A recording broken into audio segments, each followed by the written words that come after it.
1장 21절부터 23절까지 합독하겠습니다.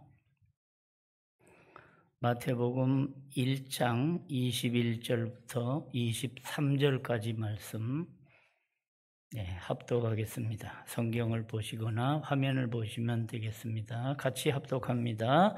아들을 낳으리니 이름을 예수라 하라. 이는 그가 자기 백성을 그들의 죄에서 구원할 자이심이라 하니라. 이 모든 일이 된 것은 주께서 선지자로 하신 말씀을 이루려 하심이니 이르시되 보라 처녀가 잉태하여 아들을 낳을 것이요 그의 이름은 임마누엘이라 하리라 하셨으니 이를 번역한즉 하나님이 우리와 함께 계시다 함이라. 아멘. 오늘 아침은 임마누엘 신앙이라 하는 제목으로 하나님의 말씀을 나눌 때에 하나님이 은혜 주실 줄로 믿습니다.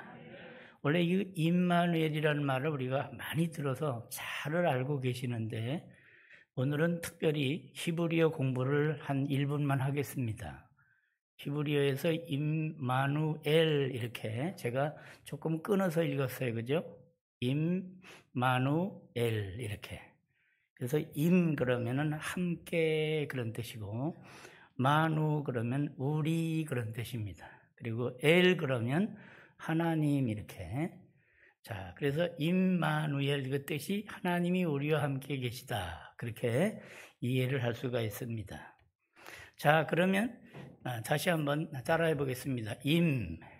임마누엘. 그래서 임마누엘 이렇게 읽는데 그걸 살짝 어딘가 살짝 끊어지게 읽으면 그게 표현이 그렇게 임마누엘 이렇게. 그 잘못 읽으면은 임마 그렇게 되면 안 되는 거예요. 그러니까 어떻게 읽냐에 따라 한글은 말이죠 뜻이 확확 달라져요. 그래서 제가 그래도 말을 좀 이렇게 워드 플레이를 좀 할 줄 알잖아요. 그래서 이렇게 뜻을 잘 정확하게. 그런데 히브리어는 이렇게 쓰는 게 아니고 이렇게 써요. 알렙 베트 기멜 달레 이렇게 순서가 이렇게 간다고요. 그러니까 해석도 임마누엘 하지만 해석은 하나님이 우리와 함께 계시다 이렇게. 그럼 벌써 해석이 되잖아요. 그죠? 이 마이크가 홀링이 자꾸 잡히는데. 그래서 임마누엘 이것을 해석할 때는 하나님이 우리와 함께 계시다 이렇게. 그래서 임마누엘 이렇게 그냥 우리가 알면서도 그 뜻을 새기면 좋겠다는 것이죠. 그러면 그 임마누엘의 성취는 뭐냐? 그것은 바로 이사야 선지자가 700여 년 전에, 아이고 오래전에 그죠? 700여 년 전에 아기 예수 탄생하실 것을 예언하면서 이사야 7장 14절에 보라 처녀가 잉태하여 아들을 낳을 것이요 그 이름을 임마누엘이라 하리라 이렇게 말씀 예언을 했단 말이죠. 여러분 성경책은 예언이 있고 성취가 있어요. 약속이 있고 약속은 반드시 하나님의 약속은 다 이루어지는 줄 믿으시기 바랍니다. 사람의 말은 안 그래요. 그래서 그거를 딴소리 한다 그래서 시건한다 그렇게 말하기도 하고 아이고 저 사람 닭 잡아먹고 그런다고요. 사람은 딴소리를 할 수가 있어요. 그러나 하나님은 반드시 말씀하신 대로 반드시 이루시는 그런 신실하신 하나님으로 믿으시기 바랍니다. 자, 그래서 약속이 있었으니까 반드시 성취가 있는 거예요. 그래서 하나님의 약속을 그대로 믿고 그 약속이 이루어질 때를 기다리면서 우리가 그 때를 준비하는 지혜가 있으면 그건 아주 정말 정상적인 신앙이에요.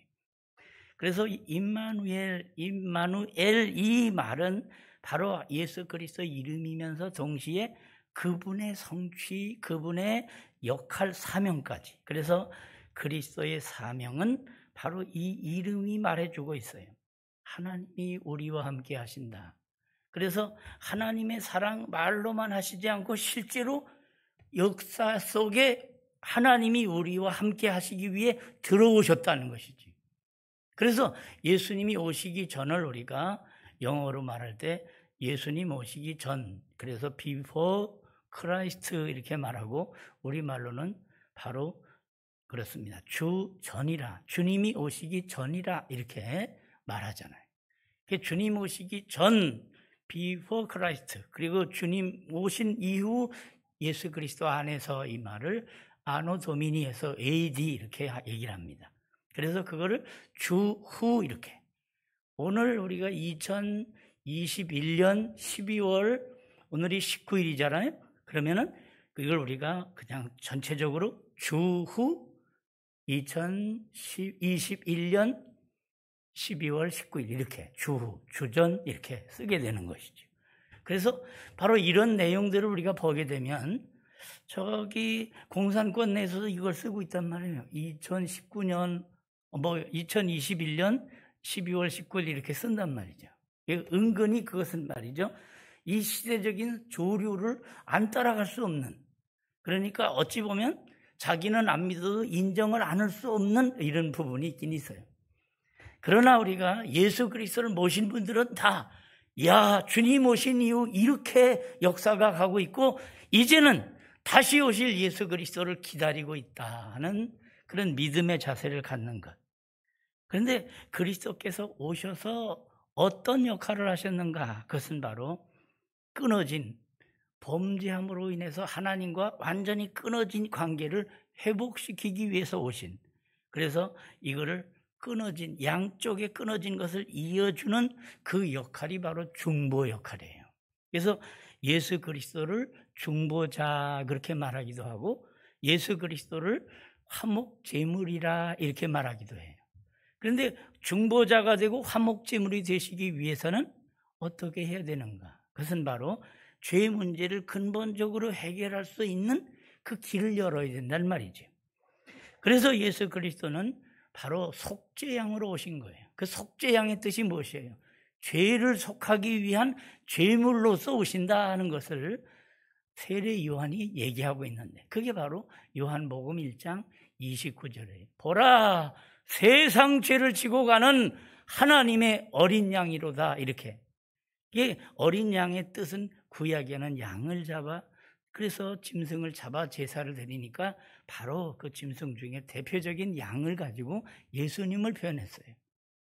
그래서 우리는 예수님과 비유적으로는 예수님이 우리의 목자가 되시고 우리는 그분의 양이 된다 하는 것을 얘기하고 있어요. 그래서 화가들이 이렇게 그림을 그릴 때 목자와 양 해서 예수님이 이렇게 지팡이를 들고 이렇게 있는 그런 그림들을 볼 수 있을 거예요.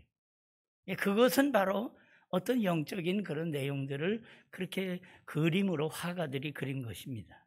아무튼 우리는 하나님이 이 땅에 말씀으로만 얘기하시고 끝내지 않으시고 말씀대로 실천하고 실제로 속죄양으로 오셨다는 것, 이게 너무너무 중요한 거예요.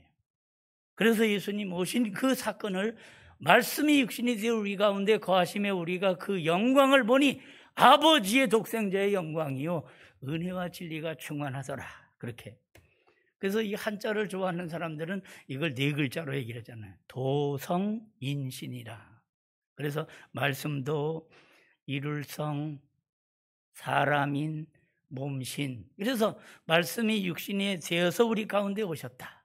그래서 예수님도 당신을 가리킬 때 인자라고 표현했어요. 인자라고 말씀하셨어요. 인자가 온 것은 그렇습니다. 섬김을 받으려 함이 아니라 섬기려 하고 자기 목숨을 많은 사람의 대속물로 주려 함이라. 이렇게.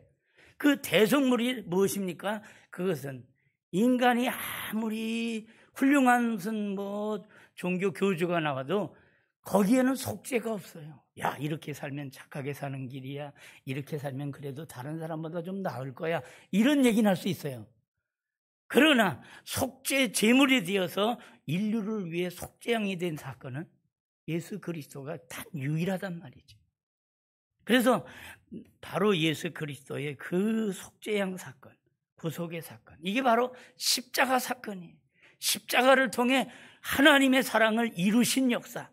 그래서 그분이 십자가에 달려 그 임종을 앞두고 하신 그 말씀이 뭐예요? 바로 다 갚았다 하는 헬라 말의 테텔레스타이 이거예요. 그래서 예수 그리스도는 33년을 사시다 돌아가셨지만 그러나 그 마지막은 다 이루었다 하는 속죄의 완성을 선포하시고 하늘나라 부활 승천하시게 되는 것이죠. 그렇기 때문에 우리는 이 기독교 진리는 바로 죄의 문제를 근본적으로 이렇게 심리적으로 이렇게 마음을 고쳐먹고 살면 된다가 아니라 하나님이 인류가 할 수 없는 그것을 그리스도께서 오셔서 죄를 대신 지시고 죽으심으로 말미암아 속죄를 완성한 사건. 그래서 그 피가 마음속에 큰 증거됩니다. 이렇게 말씀하게 되는 것이죠. 그래서 그리스도께서 육체로 오신 것을 부인하는 영마다 다 적그리스도라고 사도 요한은 강조하고 있는 것이에요. 왜 그런가? 그리스도께서 육체의 몸을 입고 이 땅에 오신 그 성탄의 그 기본을 놓쳐버리게 되면 속죄가 무너지기 때문에 그래요. 뿐만 아니라 동정녀 탄생에 대한 진리도 그거예요. 그분은 이 땅에 그렇습니다. 마리아의 몸을 빌어 나셨지만 그러나 그 인간의 죄를 이렇게 타고 나신 분이 아니라 그분은 성령으로 잉태된 분이라 하는 걸 강조하는 것이에요. 그러니까 아무리 세상의 죄인들이 다른 사람을 위해 대신 죽어줘도 아무런 의미가 없는 거예요. 예수 그리스도, 그분은 속죄양 되신 예수 그리스도, 그분이 오셔서 우리를 위해, 죄 없으신 그분이 우리를 위해 속죄양으로 죽으실 때 비로소 하나님의 은혜와 하나님의 은총이 임하는 것 믿으시기 바랍니다. 그래서 우리는 이 대속의 사건, 그리고 뿐만 아니라 이제 그리스도께서 이것을 완성하시고 이제 하나님 보좌편으로 가시면서 세상을 떠나 하나님 나라에 가시면서 하시는 말씀이 내가 세상 끝날까지 함께 하리라, 함께 있으리라 이렇게 약속하셔요. 그래서 마태복음을 보게 되면 오늘 1장 23절에 임마누엘이 나오잖아요. 마지막 28장인데 거기도 내가 너와 함께 하리라 하는 또 다른 임마누엘이 나오는 거예요. 임마누엘로 시작해서 임마누엘로 이렇게 결론 지어지는 것이 마태복음의 아주 독특한 그런 내용이란 말이죠. 그러나 성경 자체가 이걸 말씀하고 있어요. 하나님이 우리와 함께 하신 것, 하나님이 우리와 함께 하셔서 하나님의 임재. 그래서 우리가 우리끼리 지금 이렇게 찬양하고 하는 게 아닙니다. 이 시간도 하나님의 성령께서 임재하시는 걸 믿으시기 바랍니다. 그래서 우리는 성령으로 예배하는 것입니다. 성령의 감화와 감동을 따라서. 그러니까 성령의 위로와 성령의 치유와 성령의 내주하심과 역사하심이 이 자리에 계시다고 하는 것을 우리가 생각하면서, 그러므로 우리는 하나님을 경외해야 되는 것이에요. 하나님을 사랑하되 때로는 두렵고 떨림으로 그 거룩한 자리를 우리가 기뻐 찬양하고 박수치면서 막 할 수 있어요. 그럼에도 하나님과 더불어 하나님의 성령의 인도를 따라 이것입니다. 그래서 이와 같이 하나님께서, 예수 그리스도께서 이렇게 가시면서 하시는 말씀이 내가 너희를 고아와 같이 버려두지 아니하고 너희에게로 오리라. 성령으로 다시 오셔서 우리 심령 속에 우리 심령들이 다 성령의 전이 되게 하신다 하는 걸 가르쳐 주는 것이에요. 이게 너무너무 소중한 거예요. 그래서 우리가 하나님의 아들이면 하나님의 영, 성령을 따라 살아가는 것, 이게 아주 정상적이에요. 그래서 성령의 내주하심 속에서 야, 내가 어찌 그렇게 말할 수 있어? 성령의 내주하심을 따라서 성령의 감화와 감동이 있는 복된 영혼이 되는 것. 그래서 우리 임마누엘 신앙의 중요성은 하나님이 우리와 함께 하신다, 일상생활 속에서. 그렇습니다. 지난주에 제가 말씀을 전하면서 일상의 감사가 뭐라 그랬던가요? 건강이다 그랬어요. 그죠? 일상의 감사가 건강입니다. 그런 메시지를 했어요. 일상의 감사는 하나님이 주신 은혜에 대해서 반응하고 찬양, 감사와 찬양으로 반응하는 영혼이, 이게 바로 일상이에요. 그 일상은 하나님의 말씀이 우리 심령 속에 들어오고 그 들어온 말씀이 성령 하나님으로 말미암아 자꾸 순환이 되는 거예요. 그래서 길을 가다가도 순간순간 뭘 보게 되면 말씀이 생각이 나면서 야, 내가 하나님 믿고 하나님의 자녀 되기를 잘했지 하면서 감사하면서, 때로는 버스를 타고 가면서도 야, 하나님의 은혜가 감사하지. 어디 가든지 일상생활 속에 하나님의 임재를 느끼는 것, 이게 참 중요한 것이에요. 나 홀로 사는 인생이 아니라 하나님의 성령의 감화와 감동이 있는 영혼이 되는 것. 그래서 언제든지 내가 가는 곳에 나 홀로 가는 게 아니라 예수님과 함께 걷는, 그렇습니다. 날마다 주와 같이 길 가는 것 즐거운 일 아닌가? 그렇습니다. 우리는 날마다 주님과 걸어가는 저와 여러분이 되기를 주의 이름으로 축원합니다. 그렇게 예수 그리스도를 영이신 성령의 임재와 인도를 따라 살게 될 때 우리는 마음에 근심했던 것도, 내가 이렇게 하나님을 믿으면서도 이렇게 근심하고 이렇게 염려하고 이렇게 믿음 없는 생각을 갖고 살지? 그러면서 또 순간 생각을 바꾸는 것이, 하나님 아버지, 하나님이 나의 아버지가 되고 성령님이 나의 주가 되심을 감사합니다. 그러면서 찬송을 부르는 겁니다. 너 근심 걱정 말아라, 주 너를 지키. 어디를 가든지 겁낼 것 없네. 어디든지 예수와 함께 가려네. 그렇습니다. 저도 어렸을 때 수술 받고 막 그러면서 이 찬송을 배워가지고는 많이 불렀어요. 어디든지 예수 나를 이끌면 어디든지 예수와 함께 가려네. 가는 길이 위태하고 험해도 어디든지 예수와 함께 가려네. 어디를 가든지 겁낼 것 없네. 어디든지 예수와 함께 가려네. 그렇습니다.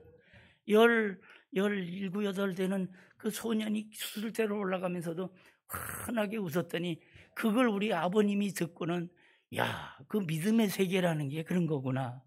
감동을 받아서 병상일 읽으면서 아버님이, 신이여 우리 아들 고쳐주면 저도 믿겠습니다. 이 일기가 나오는 거예요, 이게. 여러분, 우리가 하나님의 임재를 느끼고 하나님이 함께 하신다는 임마누엘의 확신만 가지면 어디를 가든지 문제 없는 줄 믿으시기 바랍니다.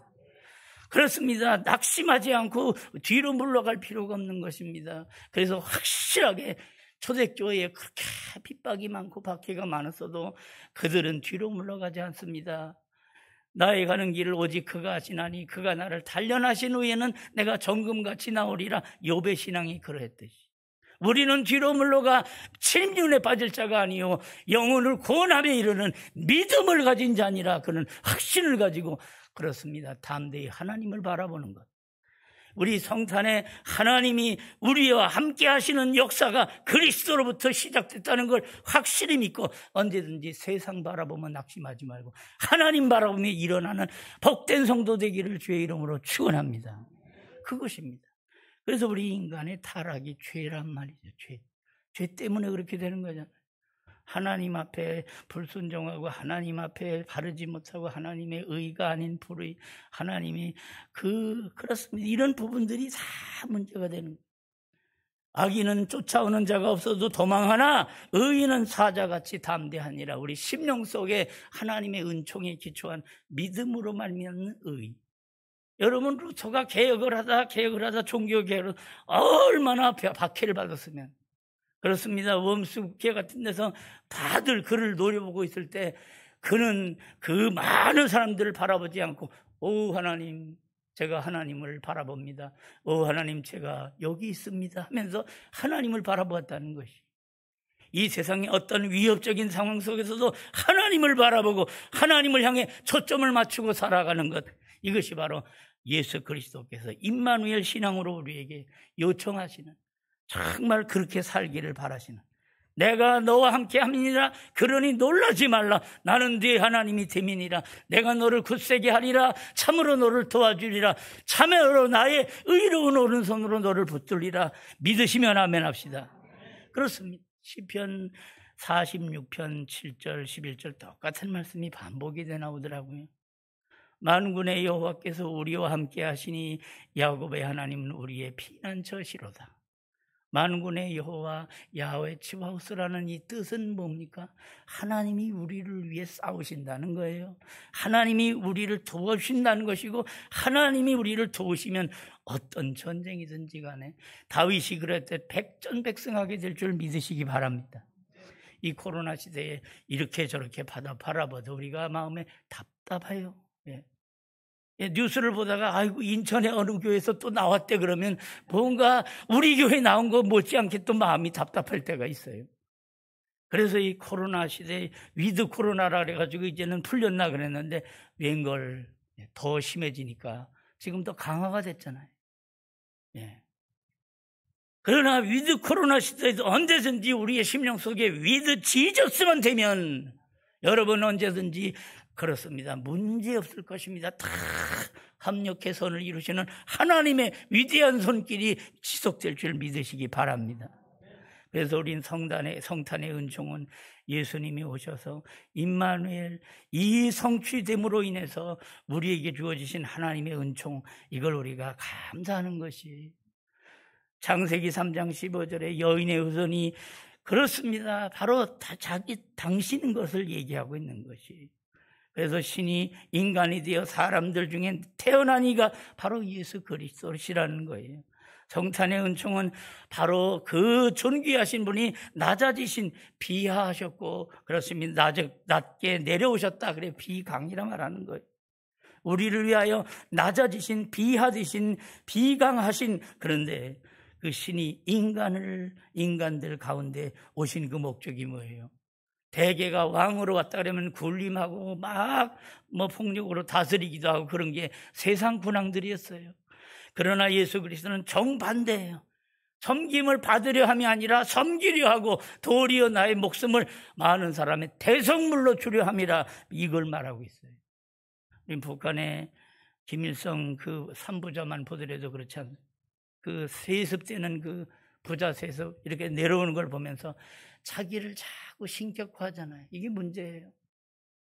자꾸 자기를 신격화해서 그 하나님을 경배하라는 십계명에다가 거기다가 하나님 자를 다 빼버리고 지 이름들을 놓으니까 이게 문제란 말이에요.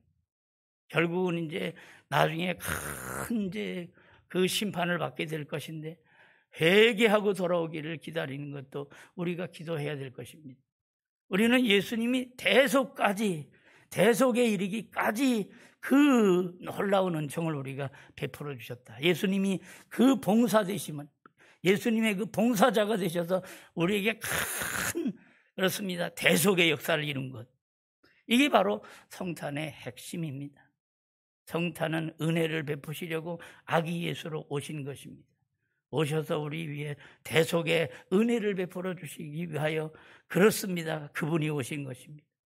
마태복음은 바로 이걸 강조하면서 임마누엘의 그 신앙은 바로 하나님의 최고의 격려와 축복이라는 사실을 이사야를 통해 약속하시고 마태의 그 기록을 근거로 성취된 것을 선언해 주고 있습니다. 그렇습니다. 이제 그 이름을 구하면 하나님께서 함께 하시고, 그렇습니다, 그분 안에 거하게 될 때 우리는 하나님의 은총 가운데 승리하게 되는 것. 그래서 함께 하시기에 우리는 이 우리라고 하는 공동체, 이게 너무너무 중요한 것이죠. 여러분, 가끔씩 우리가 매일매일 하기도 하지만 주님 가르친 기도를 한번 쭉 하늘에 계신 우리 아버지부터 한번 쭉 보세요. 거기 나라는 단어는 없고 우리라고 하는 단어가 반복이 돼요. 6번 반복이 돼요. 우리라고 하는 공동체.